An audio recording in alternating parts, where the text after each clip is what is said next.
దేవునికి మహిమ కలుగునుగాక. ప్రియ దేవుని బిడ్డలారా, మీ అందరికీ కూడా ప్రత్యేకమైన వందనాలు. ఉదయకాలం దేవుని వాక్యం 91వ కీర్తన 15వ వచనం, శ్రమలో నేను అతనికి తోడై ఉండేదను, అతన్ని విడిపించి గొప్ప చేసేదను. హల్లెలూయా. దేవునికి మహిమ కలుగునుగాక. నా ప్రియ దేవుని బిడ్డ,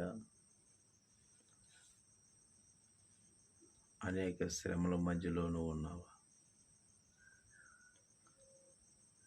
అనేక రకమైన సమస్యలు ఉన్నావా? ఈరోజు నా దేవుడు నీతో చెప్పుచున్న మాట, ఎన్ని శ్రమలున్నా, ఎన్ని శోధనలున్నా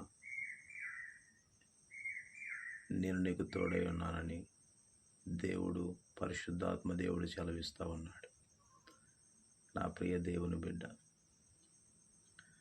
దేవుని యందు నీతిగా, యథార్థతగా, న్యాయముగా నడుచుకొని ప్రతినిత్యము కూడా దేవుని యందు భయభక్తులు కలిగి చెడుతనాన్ని విడిచిపెట్టేవారుగా మనం ఉన్నట్లయితే,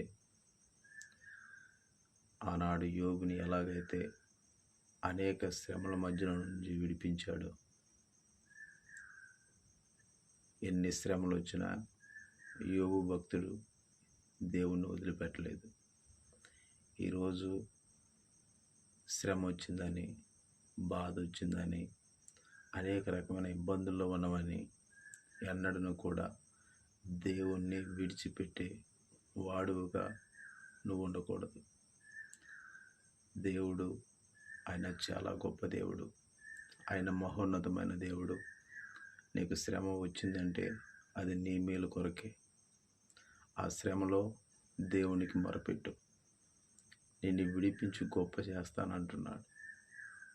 నా ప్రియ దేవుని బిడ్డ, ఈ మాటలు వింటున్న నీవు నాతో పాటు ఏకీభవించి ప్రార్థనలో ఉండు.